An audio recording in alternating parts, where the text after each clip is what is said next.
Okay. Great. We're all live on YouTube. And here we go.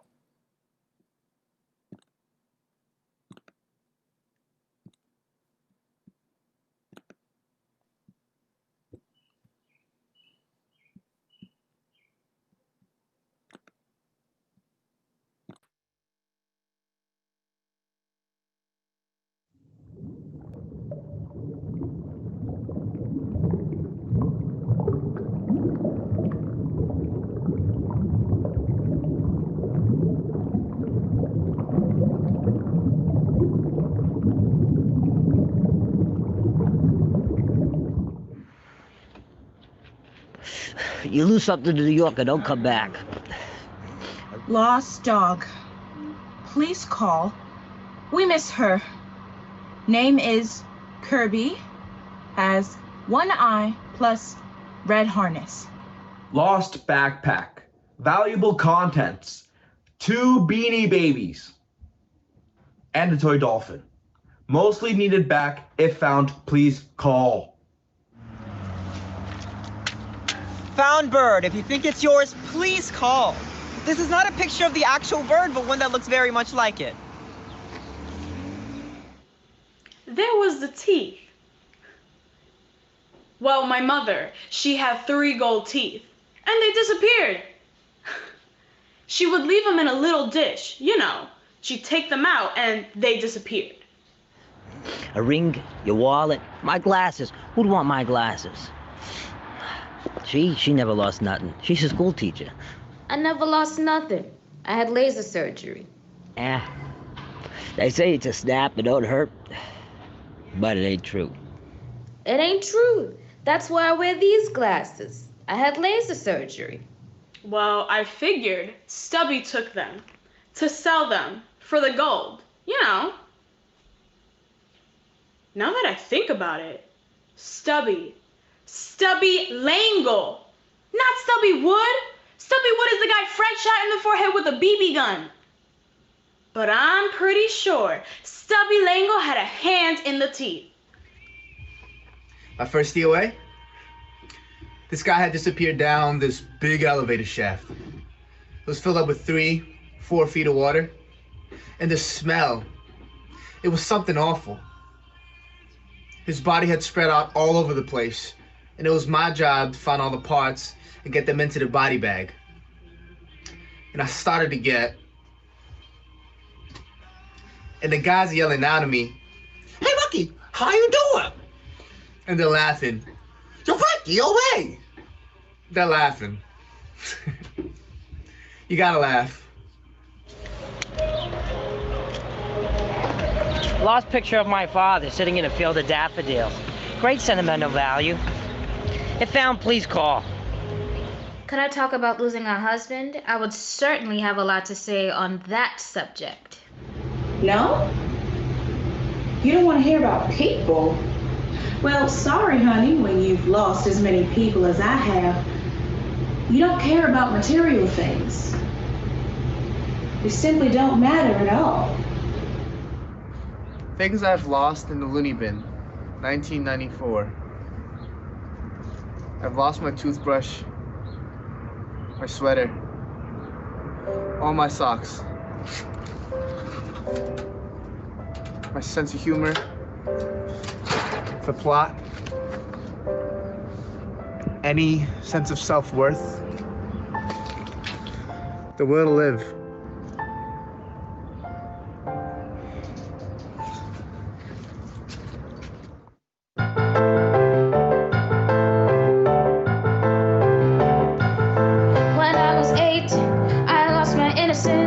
Playing doctor, it was tense, but I found out the experience is great. When I was 8. When I was 17, lost my virginity. You know it really wouldn't bother me if afterward I hadn't been so mean. When I was 17. Gone missing. Gone missing. When I was 29, I lost my way. My mother thought that I was gay, but I think I was just waiting for a sign. when I was 29. When I was 33, I lost my cool. I was 10 years out of school and as old as Jesus Christ would ever be. When I was 33.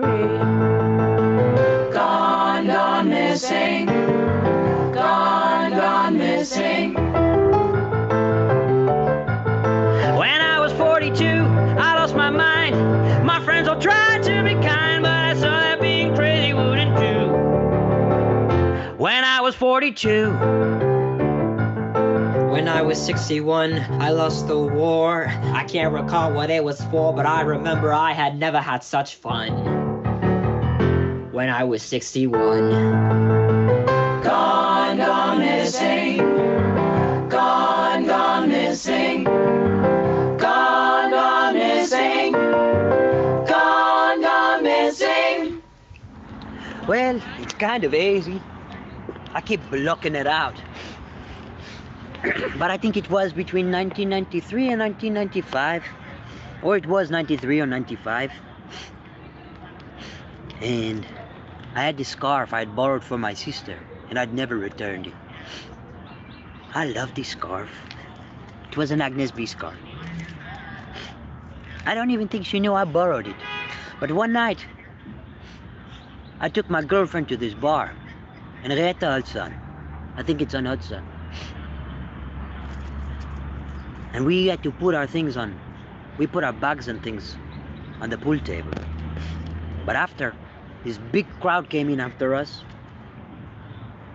Yeah, this big crowd came in after us and took over the pool table, and one of them picked up my scarf. I mean, I don't think he did it on purpose, but heck, this softball dyke took my scarf. It really pisses me off that this beautiful scarf, I mean, it was an Agnes B scarf, fell into such uncouth hands. It gnaws at me. You know where I picture it? Balled up with a cat on it. Or worse, in an SUV, balled up with a cat on it.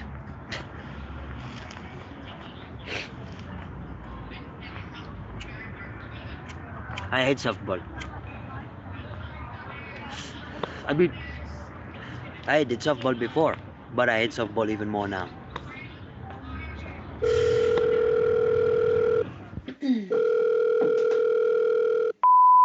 Hi, it's Laura. I called Tom about this embarrassing issue, and now I'm calling you. I think I left one of my pumps at PS 122 last night. And I'm back in Los Angeles and can't go to the theater myself. And they're like my good shoes, and it's really embarrassing. So do you know Laura? So, she was meeting some big TV people, and she had on this pair of black Gucci pumps and a nice skirt and everything. And after her meeting, we were all going out. And somewhere along that night, she'd lost her shoe, one of her Gucci shoes, because she had changed at PS 122 because she felt overdressed. She thinks she left her shoe in the bathroom, but I think she actually lost that shoe later that night, because I think they went out drinking.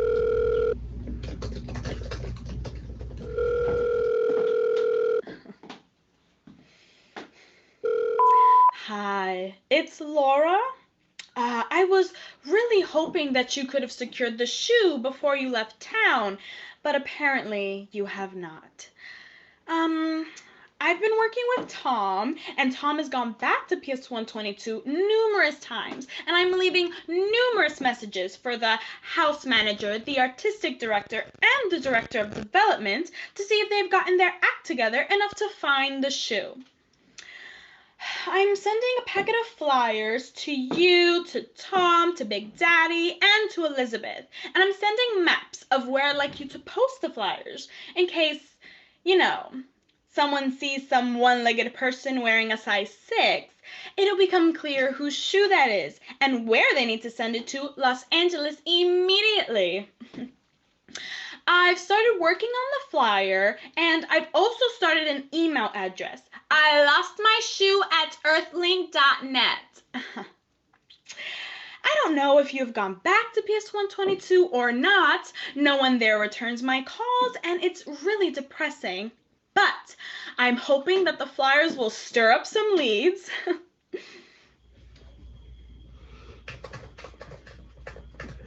Laura sent me JPEGs of the shoe, and she wanted me to post them around PS122. Lost black Gucci pump. But it was just a basic black pump.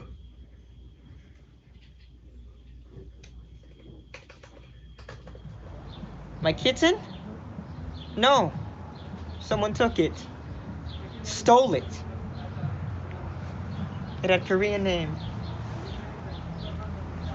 Navi. It means butterfly. So mad at the person who took my Navi. She was my best friend, and I was always so happy to see her. I don't think I can get another cat now. I just miss her running around here. What? Oh, the cat?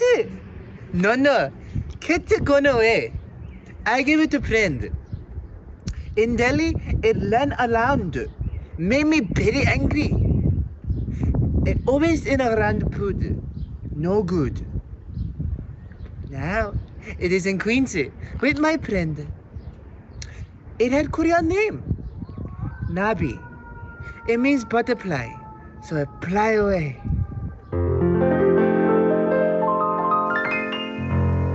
I'll admit I have a problem holding on to things. A sock, a book, a clock, a look, a chance. And the moment that a fella lends me his umbrella, it's just another doomed romance. I've learned to never worry about losing things. A car, a pin, a star, some gin, a bed. But then you said that we were through, and suddenly I knew there was one lost night regret. I've lost diamonds and pearls, love letters from Merles, and more suitors than girls usually do. But from this great list, I would have to insist that the only thing missing is you. I had Barbies, and then my mom called to mention they're all, as the French say, perdu. Even Barbie had Ken, still I'm left with Brienne, 'cause the only thing missing is you. And silly as it seems, I lost all my dreams when we said adieu. And I think now you'll find that I lose my mind when I think of you. And no one has solved the case that involved the revolver from my game of Clue. Well, I've still got the knife, so what good is my life? And with all that I've lost, no, I don't mind the cost. Think what my nephew Chris just lost at his bridge. And you'll have to admit that it's true, that the only thing missing. Do you miss the kissing? The only thing missing is you. We get a lot of DOAs. Sometimes they're badly decomposed. Sometimes they're partially mummified. If it's summertime, with the heat. I don't know why this is, but a lot of times we'll find old women, and I'm not saying anything, but we'll find old women and they'll be naked. I don't know why this is. It's just, it's summertime and it's warm. I do it. I'm sure you do too.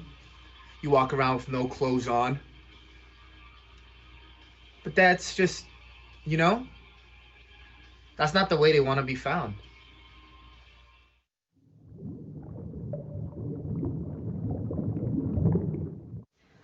Well, I lost my job. I lost all my money. Yeah, I had nothing left. But you don't want that, right? Only things. Okay, let's see. Like I lost a something. I'll think about it.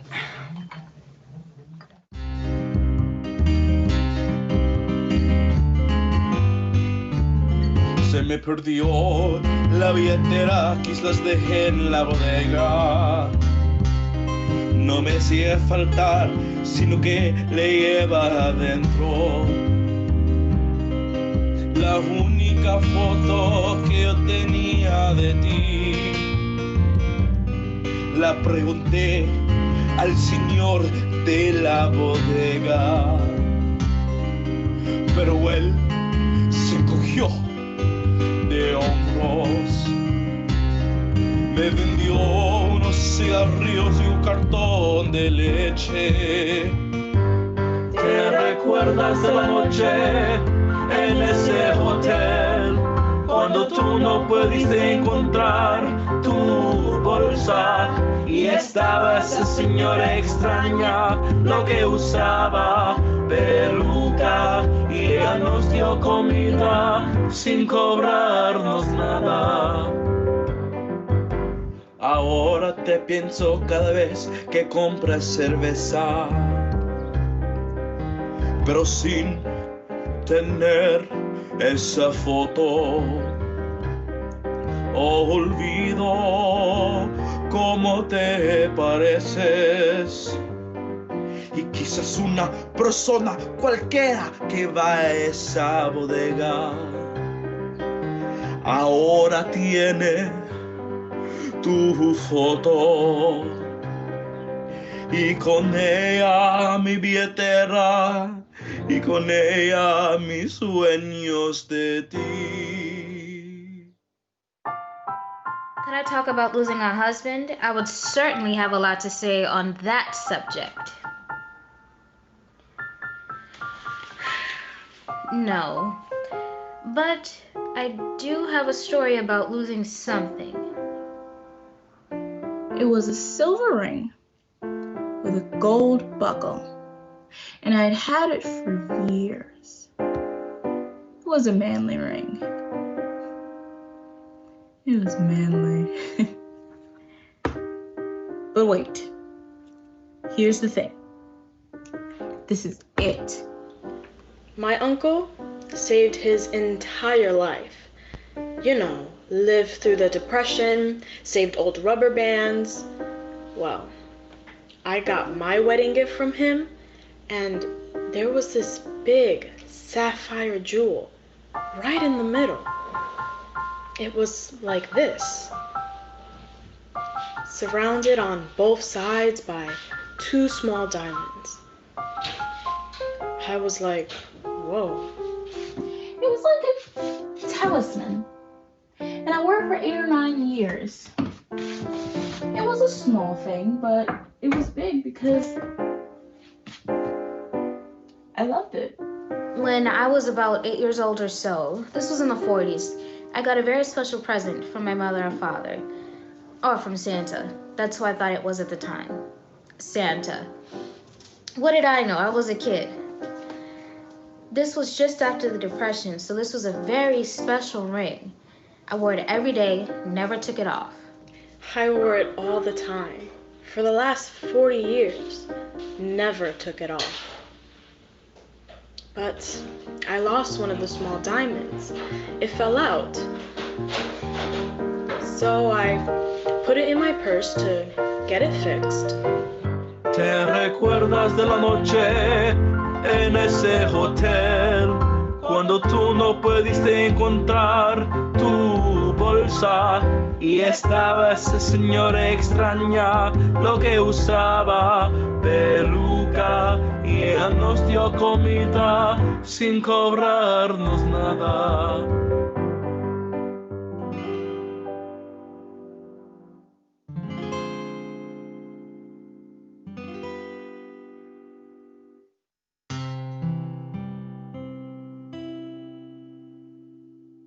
And 6 months later, I'd remember.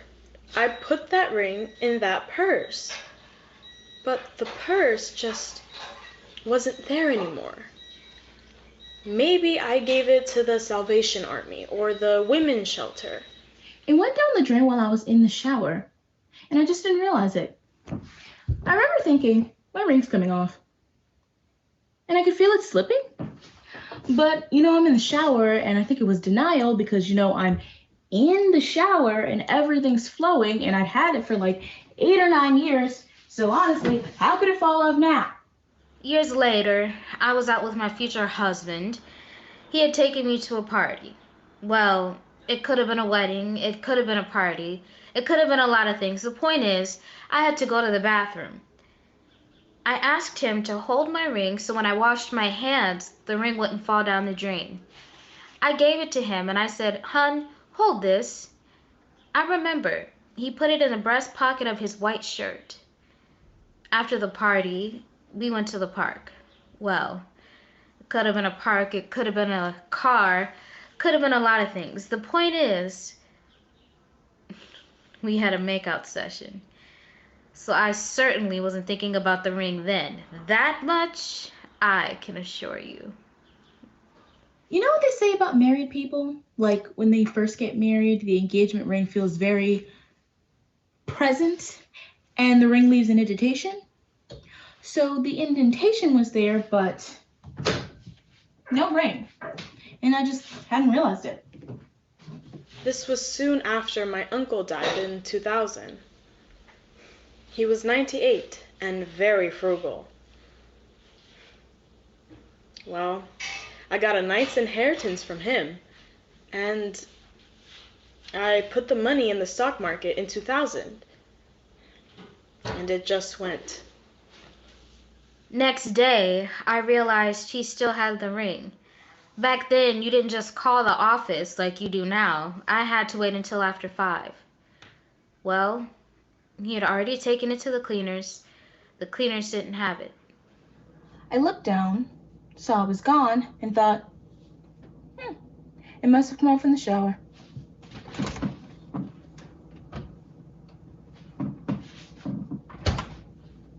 And I never saw anything like it again.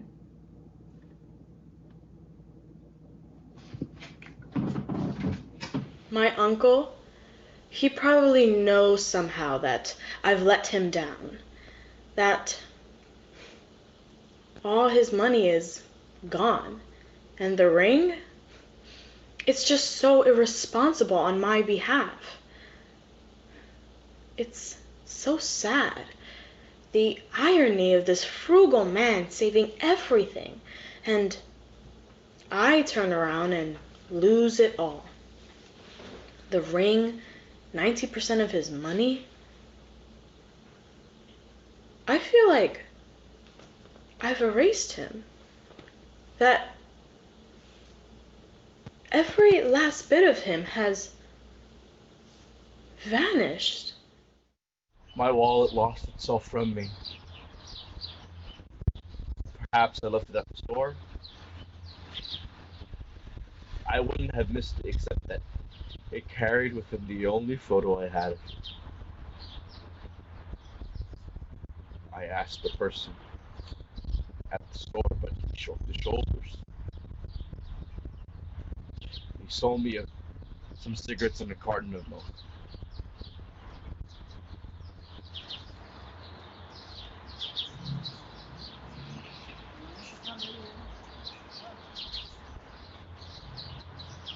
Do you remember that night in that hotel when you couldn't find your bag? There was a strange woman, the one who wore a wig. She gave us dinner without charging us anything.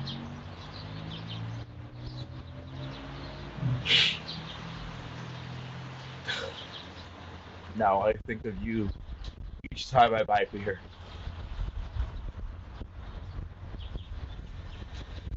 But without having that photo, I forget what you look like. Now a person who could be anybody who goes to that store now has that photo. and with it my wallet, and with it my dreams of you. That ring meant so much to me. I never told my parents I lost it. I just couldn't. I felt so awful. Knowing what it meant for them to buy it for me, I was so ashamed. Years later, my husband bought me another pearl ring, but it wasn't as nice. First of all, it was white gold and it was set with 2 diamonds. Not as beautiful as that simple pearl ring.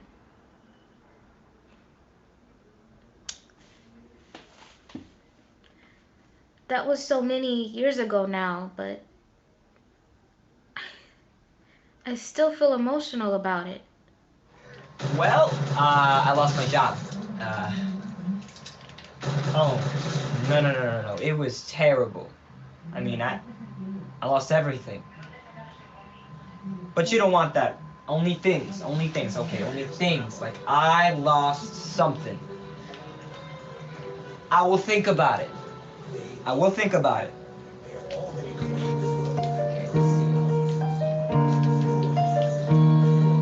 Seems to me I always used to play hide and seek, and I would wait so patiently for someone to come and look for me, and I can't remember just how long I'd sit there.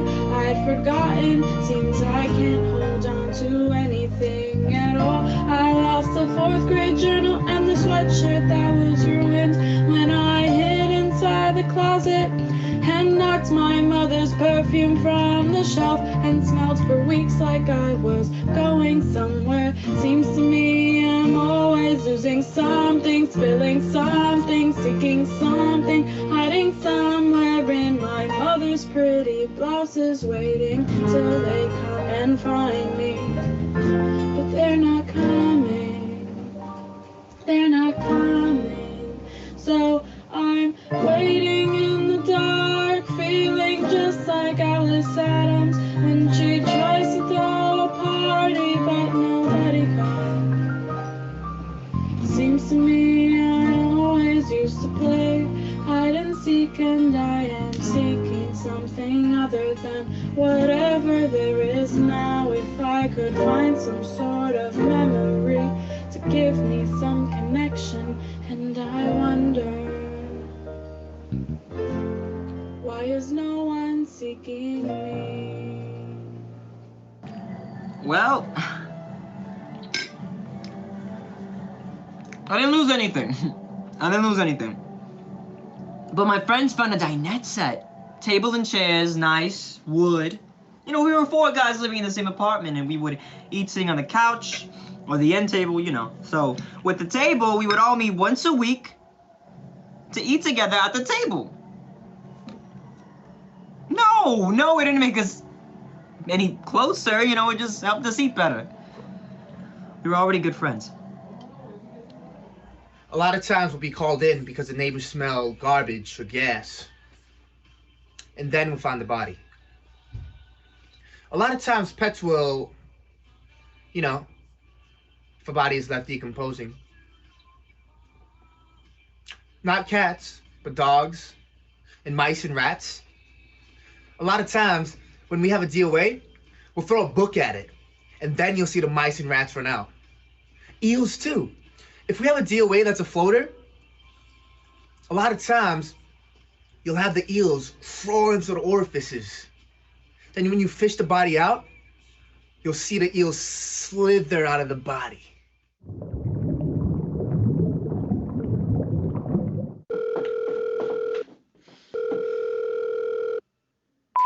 Are you there? It's Laura, okay? I went to Brazil, right? And I flew to Rio, and I'm taking a taxi cab from the airport to go to my hotel. And what do I find on the floor of the taxi cab? Are you sitting down? What do I find on the floor of the taxi cab? I'm not fucking kidding you. I found my shoe, okay? I lost the left shoe, left Gucci pump, and found the left Gucci pump. and I'm shaking because I feel like I'm in a time machine, black hole, sci-fi movie, like Logan's Run, because there's no way this could fucking happen at all. And then I go through my bag and notice the stuff in my bag is gone. And then it's like a Lion Witch and the wardrobe kind of thing. And I realized that the stuff that had disappeared had gone into this like crevice of my bag. It's got this weird back pocket, and the shoe fell in that pocket. And then like the bag opens, the shoe fell out, the other stuff fell in, and I'm thinking I'm in a tesseract. Wrinkle in Time. Remember that book? Madeline L'Engle. So Yeah, I heard that Laura found a shoe. She'd been carrying it around for the whole time. I think she thinks that's funny. I don't think that's funny. Well, I lost my Palm Pilot. I left my cell phone in the cab when I got out. So this is the story of the loss of Sniffle. Kyle! Come get this dog, it's biting my leg. It just smelly farted. Might have to go. We were, Dad and I and you three girls, on a car trip in Iowa. It was during Easter vacation, and we went to go visit the Amana colonies with all the Amish people living there. Right, darling, where the Amana refrigerators come from, exactly. You were in maybe 4th grade, and the twins were in 1st grade. And there was that horrible snowstorm, and we were stuck in Grinnell on the way back down. And we stayed in a motel in Grinnell. And when we could finally leave, the next day, the drifts were 8 feet high. And we were excited we could finally get out of god-awful Grinnell. And we're driving for about a half an hour or so. And Ingrid asked, suddenly, very worried, "Where's Sniffle?" Yeah, well, this dog here is a Boykin Spaniel. But our first dog, Boom, he was a hunting dog, chocolate lab. He was amazing at escaping. I had to build him a brick bottom pen so he wouldn't dig his way out. And I put an electric fence around the bottom perimeter. This dog wouldn't endure any amount of pain to escape. He had bloody gums and abscesses from biting through the wire. And once, I saw him reach over the fence and pull the cyclone with his teeth. And there was this blue arch going from the generator to his face for a long period of time. And he pulled on that until the wire was busted. And then he lifted it upwards so he could climb under. And then he dug a hole so he could squeeze out, sustaining a shock for at least 30 more seconds while he climbed under the wire. Well, anyway, we got a call from my sister in South Carolina saying that Boone had escaped, and they hadn't seen him for a week.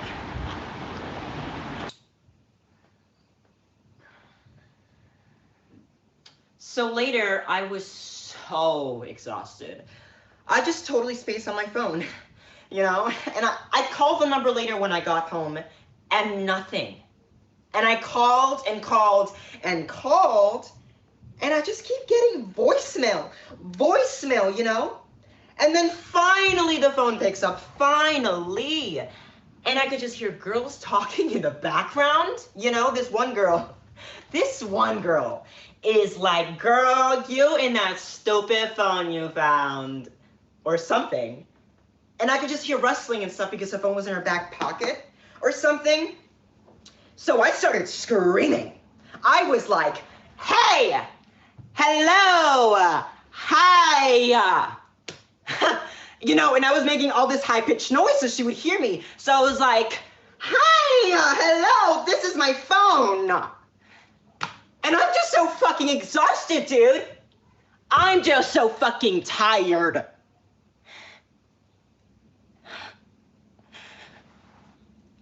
Hello. This is my phone. And then I hear it just like rustled and it shut off. And I'm like, fuck! Now, Sniffle was this tiny sock doll, a little doll made from a nylon anklet and stuffed with some kind of pillow filling, with little ball-shaped arms and legs and a little embroidered eyes and mouth. You girls each had one. Yours was red, Allison's was yellow, and Ingrid's was light blue. Neither you or Allison were particularly attached to yours, but Ingrid loved hers, and she named him Sniffle. And we're in the car, and Sniffle has disappeared, and poor Ingrid is hysterical. And Dad guessed maybe Sniffle had been left behind in the hotel room, and we drove back to speak to the lady at the front desk. I guess another 3 weeks passed, and I just got to the place in my heart where I knew he must be dead. So I stopped praying and asking God to bring him back. And I told the boys, and we drove the 12-hour drive back to Louisiana. I had this image of these two girls fucking hanging out in Central Park, walking through the park in school uniforms because my phone was in their backpack. And no, they're not sexy. Just, you know, regular school uniforms. And I mean, this image is so clear to me. And I'm like, fuck. And I call back and they don't answer. And you girls were all huddling around Dad and me, and the lady said that everything that got left behind got thrown away in the dumpster outside in the back, and Ingrid began sobbing. And then you and Allison started to cry because you felt so sad for Ingrid, and the poor lady felt so awful. And I was trying to quiet you all down, which didn't work, of course, because you were all devastated by the loss of Sniffle. And your dad got quiet for a few seconds, and then he asked the lady if he could take a look in the dumpster outside. So I took you girls to the car. Your dad put on his ski pants and his big swirl boots, and he climbed in there. The dumpster was absolutely enormous, and every now and again you could see the top of his hat as he rummaged around in there.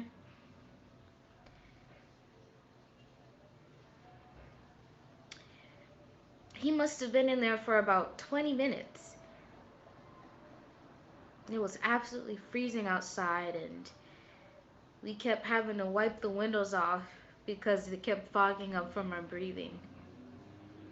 But right when I got home, I got a call from my sister saying that somebody had found Boone. So a couple of days later or something, I try again, and this woman answers. And I'm like, hello, this is my phone. I lost it in a cab. Please don't hang up. And then Dad's arm shot up above the top of the dumpster, and there was Sniffle in the palm of his hand. And Ingrid cried. I got right back in the truck and drove another 12 hours back to South Carolina. And when I saw him, you could just see every bone in his body. He'd lost all his hair, just like a sack of bones. He didn't want to eat. But the amazing thing is that Jake, my sister's 10-year-old son, when we had all stopped praying, he didn't give up on his prayers. And he kept believing that Boone would come back. But he didn't give up till he showed up. And she was like, yeah, I just got out of this rehearsal. I'm a dancer. Do you know where Capesia's is? And I was like, I'm a dancer too. So she left it for me at Capesia's. It turned out Sniffle was in a pile of some awful kitchen garbage or something, and covered in dark smudges. Dad didn't want Ingrid to hold Sniffle until he could wash him off, but Ingrid was desperate to hold Sniffle, and she rocked back and forth with such love. We brought Boone back to Louisiana and got him eating again, and he lived a good life for, now what was it? I guess it was really close to 3 years. We didn't have a funeral. I'm not real big on that, because I don't think animals have souls. The Bible doesn't mention nothing about that. So, I don't think there will be dogs in heaven. The Bible does talk about all the magnificent creatures there are in heaven, the seraphim and angels. But I guess I see dogs as good friends we have while we're alive. And then they live on in my memory. Oh, and the worst part of this whole story is that 2 hours after I got it from Cafezio's, I was fucking running up the stairs and I tripped and fucking cracked the whole phone. It was in my pocket and my hip landed on it and broke it. And I had that huge fucking bruise. Ugh. And your father was all covered in coffee grounds and all sorts of horrendous stuff. But it was a beautiful experience when I look back on it now. Of course, back then it was probably smelly and exhausting and stressful. But I still remember the look on Ingrid's face, all red and swollen from tears.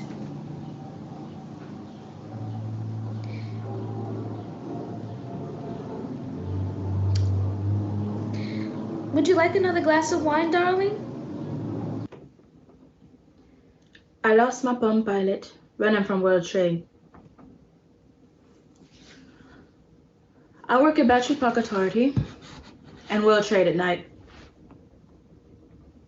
When the first plane hit, my boss, he said, "Go secure the area for the Secret Service coming." I was checking IDs and, secure the area for the Secret Service coming with a helicopter to go and land in the field. So I rode my bike to the baseball field, and the Palm Pilot, it must have fallen out of my pocket. When the first building fell, I see the cloud coming. And we could see below it, but not above level. So we fall on the ground. And when we get up, we all covered like ghosts. So I grab a hose and spray my face and my head. I was in charge of the field, so I knew where everything was. When the second one fall, we all run to Stuyvesant High School. Tracy found it.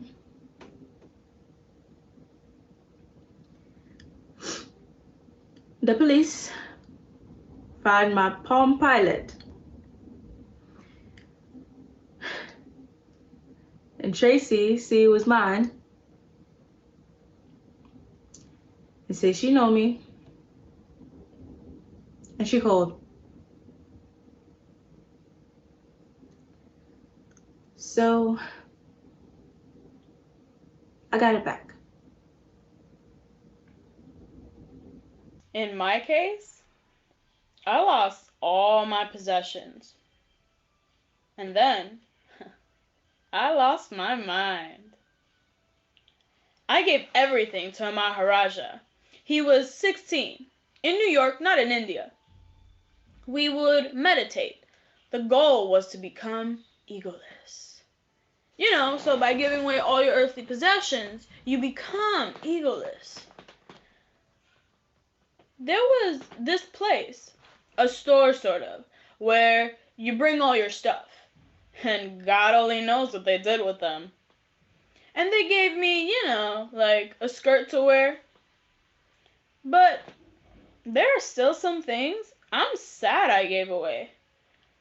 One was this little wooden tugboat that my mother gave to me, and her mother gave to her, and hers to hers, and I'm sure it had been in the family for generations. But that was a crazy time.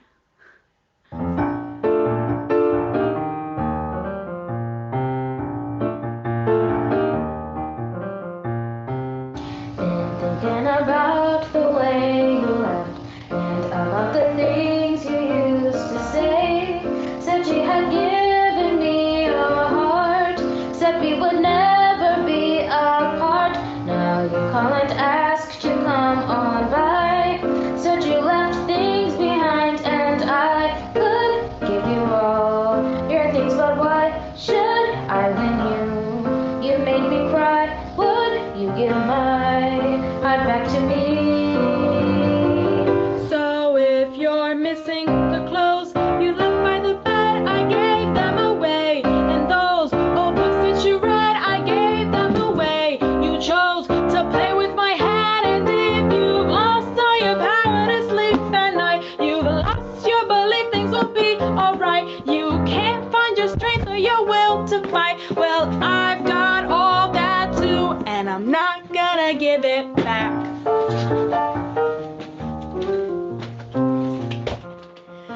I had some pretty amazing hallucinations while meditating.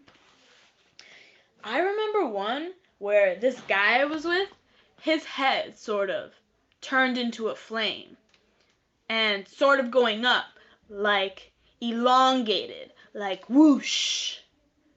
And then a voice said, "If the face of God frightens you, don't look." Pretty far out stuff. But then I got into this car accident. I was lucky because, sometimes I drive around with my eyes closed. Because only the blind can see. Yada yada. But I got into this accident, went through a stop sign, and the accident was like it for me.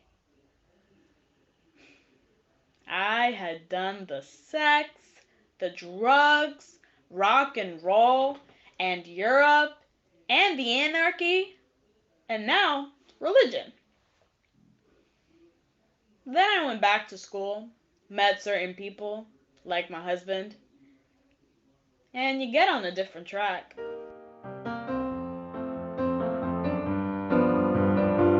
So if you're missing the sheets you bought when we met, I gave them away. The dog you left at the vet, I gave her away. You lied, so that's what you get. And if you've lost all your power to sleep at night, you lost your belief things will be alright. You can't find your strength or your will to fight. Well, I've got all that too, and I'm not gonna give it back.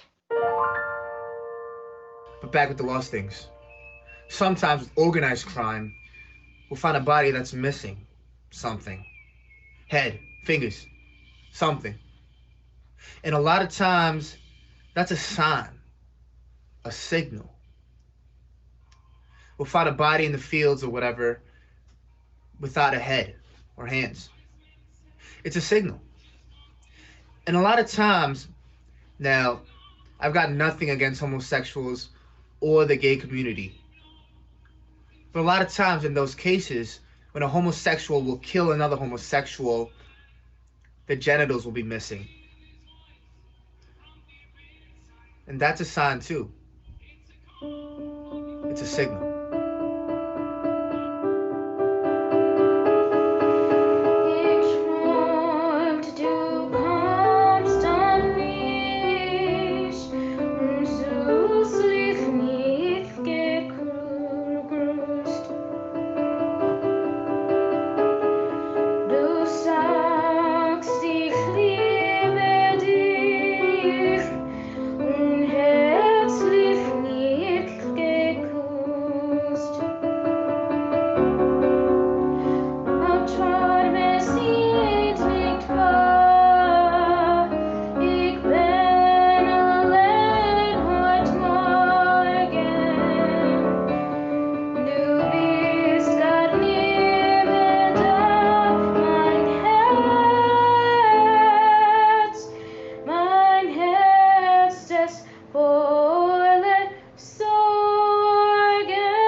A woman in the building, her husband had died, and she's been dragging him around the apartment for weeks.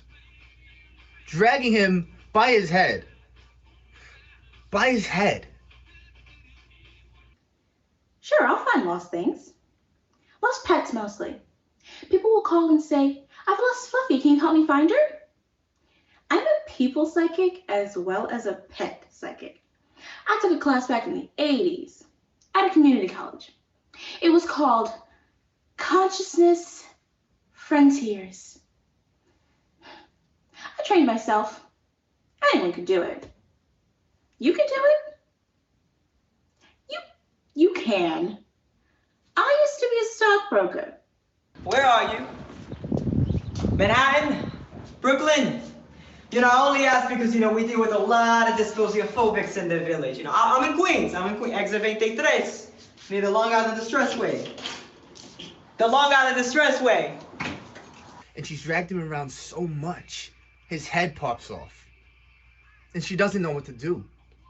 So she puts his head in a paper bag and puts it out front with the garbage.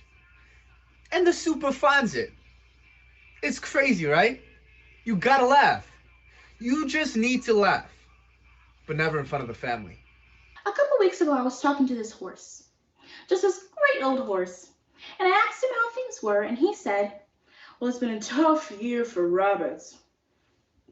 And I laughed and said, really? What do you mean? And he said, well, a lot of them have been dying.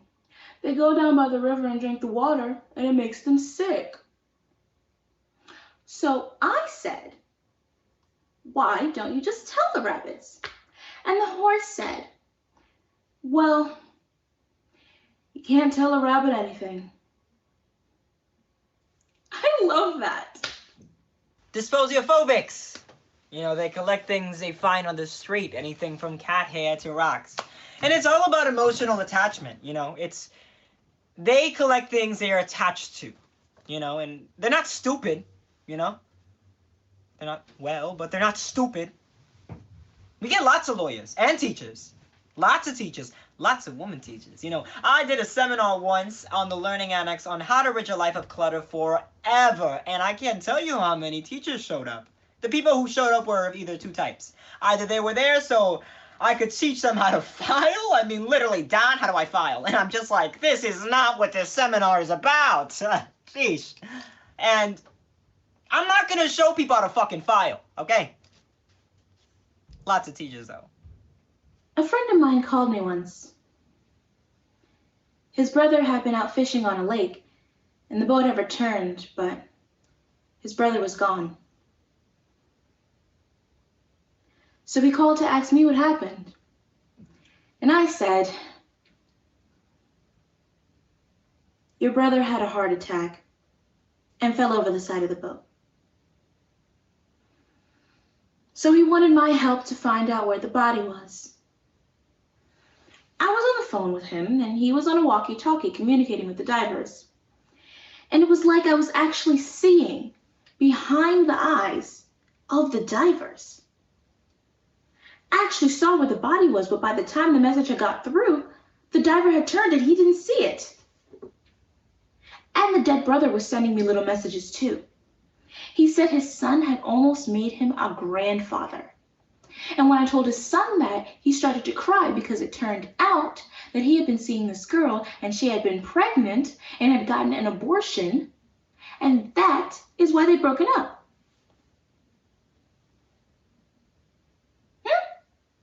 Oh, yeah. I work with the police too, usually murders and rape cases, but it is completely anonymous. They don't acknowledge that I work with them, and I don't want them to. Have you heard of the Colombian necktie? Yeah. That's the one where they slit your throat and pull out your tongue from the hole. The Colombian drug lords do that. This one time, now this is a terrible thing. This one time we found this guy's family. They'd been killed by the Colombians. They killed his wife and raped her. Raped his 12-year-old daughter and sodomized their 9-year-old boy. Slit their throats, pulled their tongues out, and hung them from a shower curtain rod. Now, shower curtain rods are flimsy things. And I'm thinking, I asked my superior officer, what the hell kind of shower curtain rod is it that you can hang up a whole family? I mean, you don't want to laugh, but sometimes you just need to, you know? It's either that or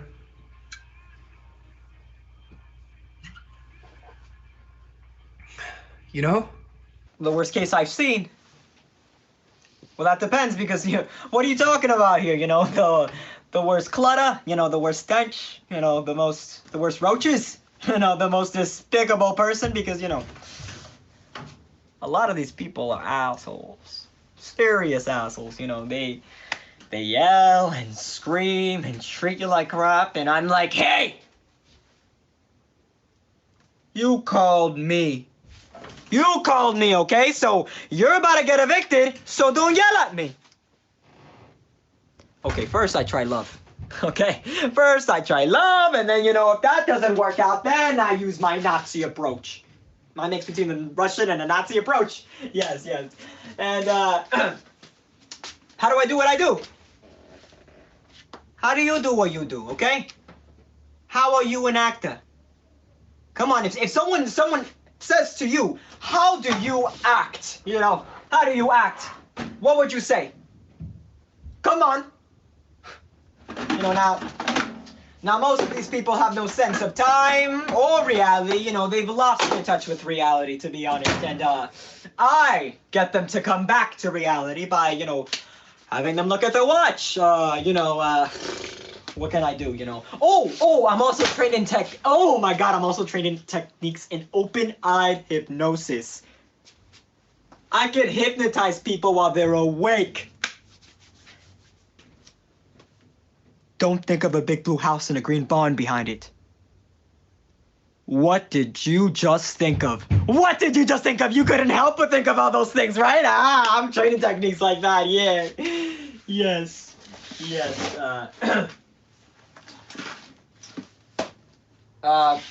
What causes this? OCD?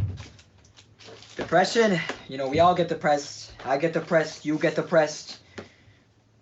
Don't you? Don't you get depressed? Why are you an actor? So you get to act like you're happy 90% of the time? Oh, this one man had this beautiful Chattahoochee leopard dog, and he wanted me to ask the dog what he really enjoyed. And the dog said,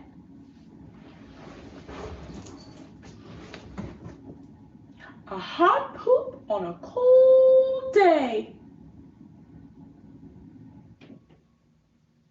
Now, how am I supposed to tell this man that? Well, I guess, what else does a dog have to worry about? Well, I hope that helps you out. Here, let me get that for you. Now, it's on me. No, come on. I insist. Listen, life has been very good to me. If I can help out some young people, I will. I don't have it, sir. I lost it. I lost my ID. I don't have my ID. I was just gonna get some cigarettes. But come on, man. I was just on the way to get some cigarettes. I was just gonna get some cigarettes. Come on, man. Come on. Don't do this to me. Oh, my. Don't do this to me. Sir, please don't do this to me. Sir, Michael Smith. Sir.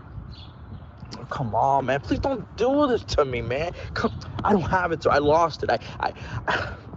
I lost it. I'm just gonna get some cigarettes. I'm staying at my girl's place around the corner. Please don't do this to me. If you don't shut the fuck up, not only are you going to fucking jail, you're also going to fucking Bellevue.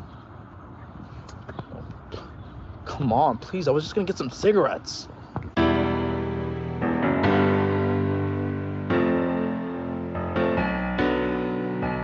I want to live in Shangri-La without you. Above the mountains where the snow falls down. I want to sail away and find lost cities underneath the ocean floor. I want to live in Xanadu without you, with gold like corn so I can smoke my pipe and dream of you. I want to sail away and learn what sin is in Sodom and Gomorrah, imaginary cities that lie under the ocean. And did you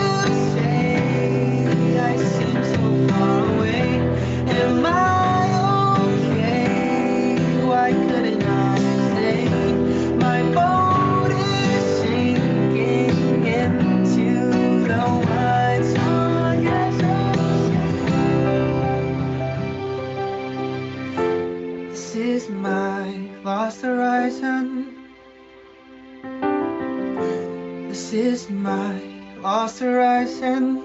I'm gonna find and live it.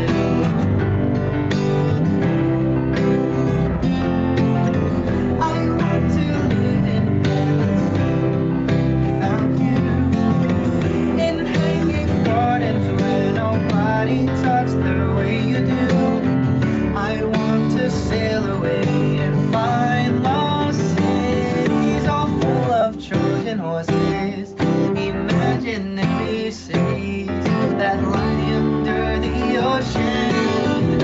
And did you say I seem so far away? Am I okay? Why couldn't I stay? My boat is sinking into the white, so I guess I'll stay. This is my lost horizon. This is my lost horizon. This is my lost horizon.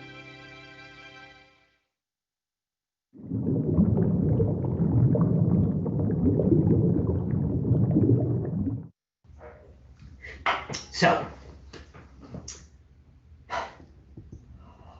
I was living in Philbin. This was 1976. I just divorced my first wife, and I was incredibly depressed. Sleeping with anyone I could, and drinking, and doing drugs, and so. Alright, this is the bit. I woke up in this room in some college in Cambridge. I didn't know who I slept with, or who was in the bed next to me. So, I stumble out of bed, and I get dressed, and I start walking back to Philbin, which was about an hour's walk. It was the beginning of dawn, so the light,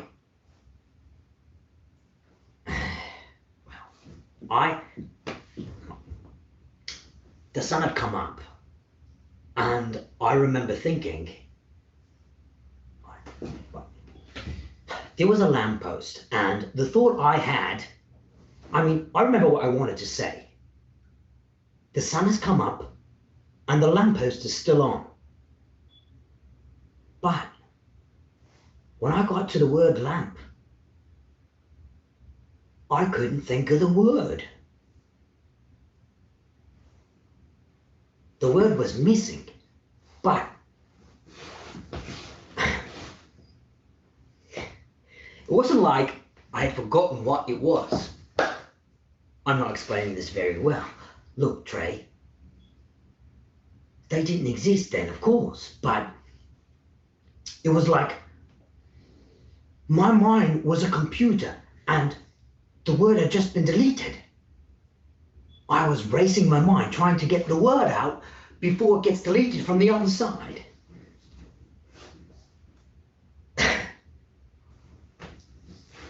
I was walking along the railroad and there was this big fence, and I think, well, that's a big...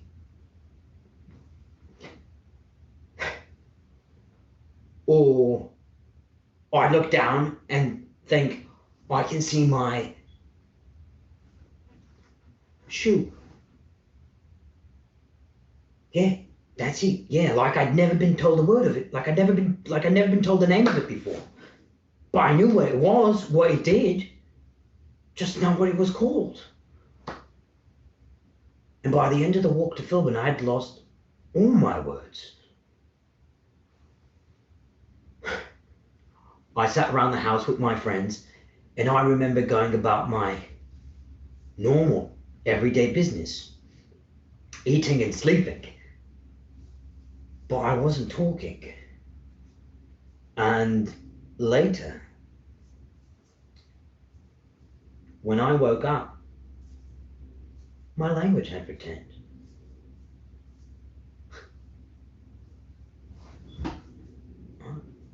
Is that what you wanted? Good. All right, Trey. Good luck.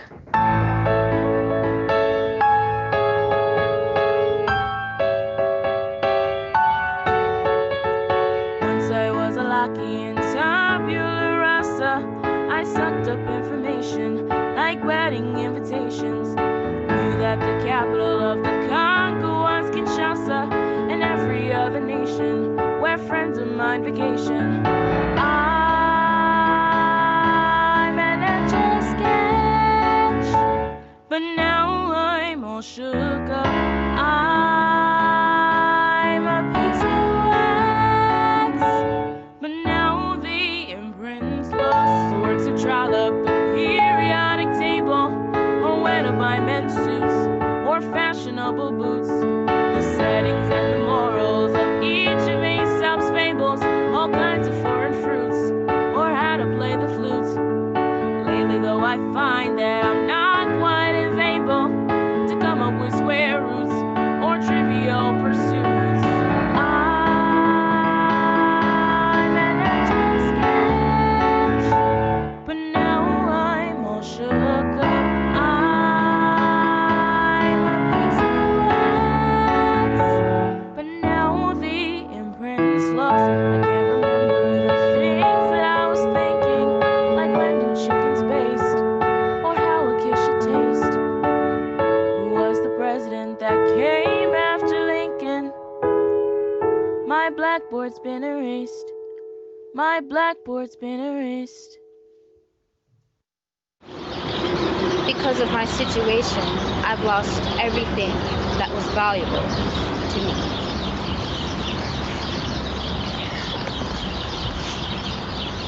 Just remember, unless it's hanging off of you or nailed onto you, hold on to it, because everything goes. The hypocrisy of the people who would come to help, they would come in the morning and say, "Oh, what a lovely blanket, Mrs. Weller," and then it would be gone. There were so many people coming, I couldn't pin anything down on any one person. And I'm glad. I made a crocheted blanket. It took me weeks to make it because I'm sitting around all the time so I can do this. And it wasn't the kind with the circles. I hate those. And I went into the hospital and I thought to myself, I should put this away. Someone might take it. So I folded it up and I tucked it away in the closet. I remember exactly where I put it. And when I got out of the hospital, I left it there because I was scared someone still might want it. Someone still might take it. And when it was time to come here, it was gone.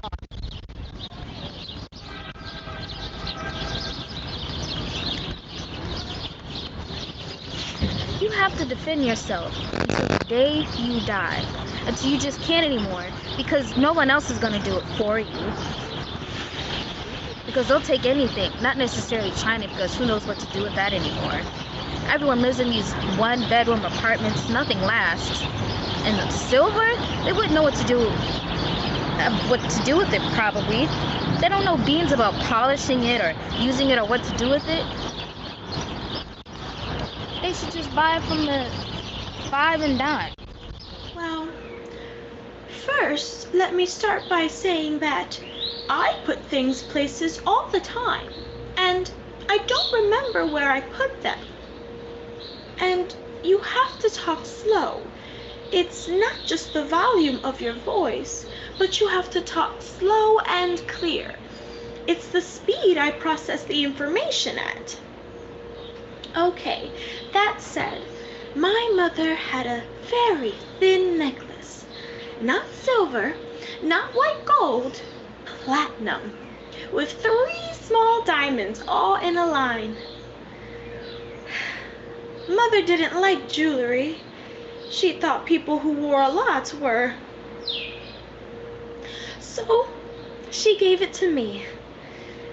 Well, I had jury duty downtown, and I was on the way there, and I was walking, and 3 boys were across the street from me, and they were laughing.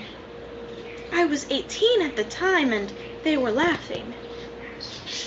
So I reached in to make sure I was wearing a slip.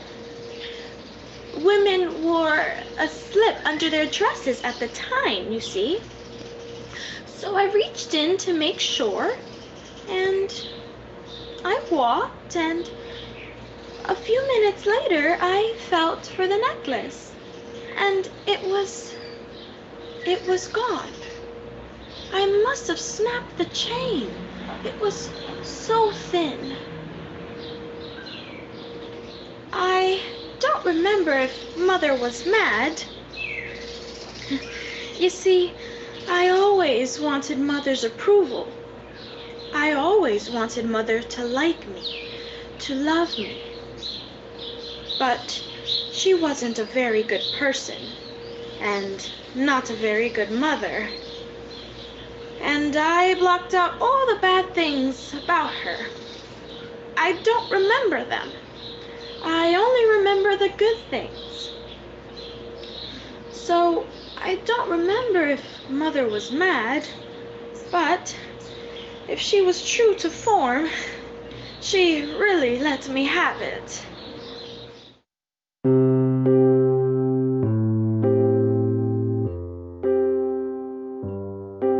When I lost my keys, you told me the words of Plato, that our possessions are only shadows, echoes of fate. So the things that you never possessed, you're only remembering, only remembering, and all we see is stars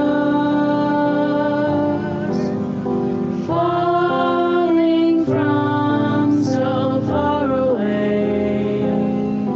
The things that we see are just memories of the things that used to be. So I know that you understand that nothing we have is real. We're just trying to get back to a place we knew before. So when I leave you, you'll know I'm just a shadow in echoes